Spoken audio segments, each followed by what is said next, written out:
Welcome everyone. I'm trying to summarize and reflect on our 6 weeks of digitally connected learning on humanitarian civil-military coordination.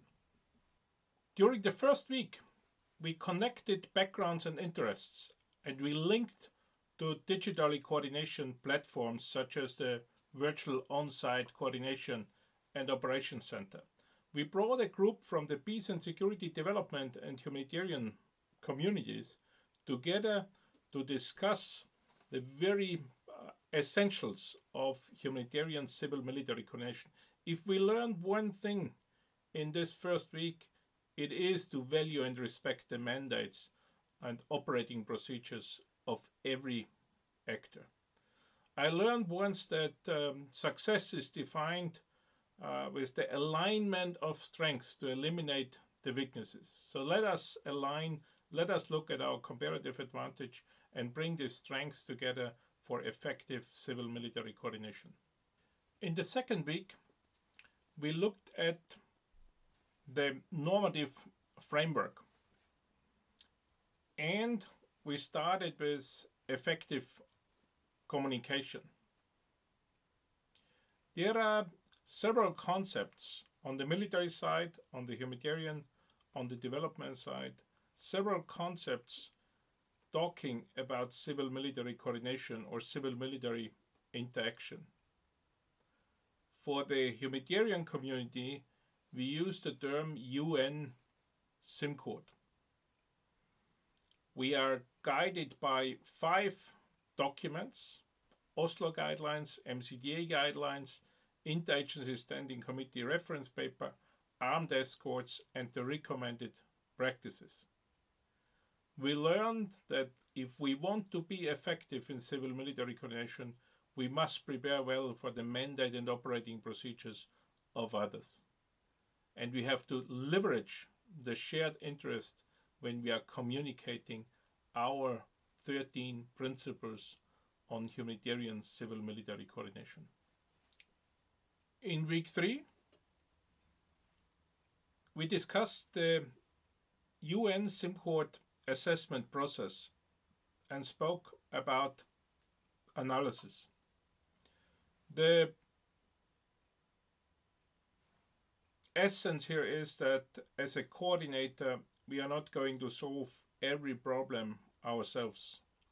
We circle the problem and we find around the assessment cycle, we find actors with the comparative advantage.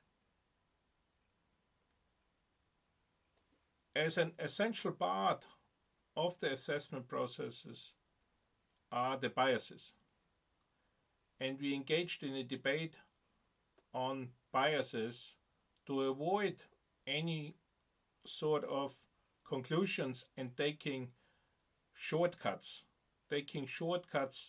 in our structured way of studying a subject, be it the operating environment, the actors, the mandates, the missions, the relationships, the coordination mechanism, or the availability of military assets in support of humanitarian action. Biases and to mitigate our own biases is an important part of our work.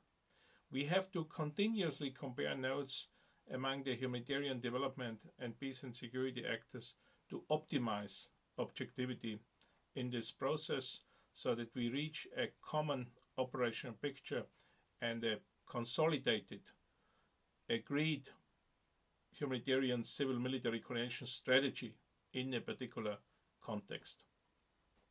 In week number 4, we discussed the management of military assets or the coordination and the utilization of military assets. We went a little bit deeper on the spectrum of peace operations and combat operations and the types of assistance from direct, indirect, and infrastructure support. Here are some common areas where we coordinate with the military, and direct assistance should remain the exception, especially in a conflict environment. We tried to integrate here the 6 principles of persuasion, since we are constantly persuading each other for a principled humanitarian approach. We learned that when requesting foreign military assets as a unique capability, we should focus on the effects, not on the asset itself. We should aim for a coordinated planning of any form of intervention. For week number 5, I brought up the influencing techniques, the ethical influencing techniques vis-a-vis the access constraints. We remember very well our brainwriting exercise on the Jamboard. And the influencing techniques, rational, social, and emotional, are important to get access to the people and to sustain the access of the people in need to the basic services. And at the same time, we always negotiate for a sustainable solution. We have a large UN-CMCoord network to support this work. Let us carefully use this network. We discussed that trust is a critical element when dealing with all kinds of actors, and we should use our soft skills to tackle the hard problems. The second aspect during this week was on armed escorts, more on the alternative to armed escorts. We all know how difficult it is to get out of such arrangements once there is an economic dependency established. So let us discuss, let us agree on alternatives. Not every actor is exposed to the same threat, and not every actor takes the same risk.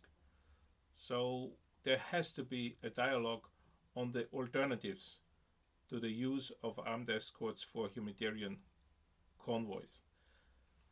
In our last week, we looked at protection and leadership. Protection in the sense, what can a CMCoord officer do to support protection outcomes? From the humanitarian side, the policy on protection is already a big help. It does not tell us exactly how we turn this policy into action, but as we know, and as the High Commissioner tells us again and again, everyone is a protection officer. I would be careful though, since there are experts. And at the bottom of the pyramid is the protection cluster and the subclusters dealing with protection. The work of the UN CMCoord officer might be at the intercluster coordination level. It might not be directly in the response to a specific crisis. There is certainly a lot for the UN CMCoord officer in the preparedness, in bringing the actors together, in establishing contingency plans, or as we call it, emergency response preparedness, to establish minimum action, advanced preparedness action, and to identify actors who constantly analyze the risks. And finally, I wanted to share a list of good practices.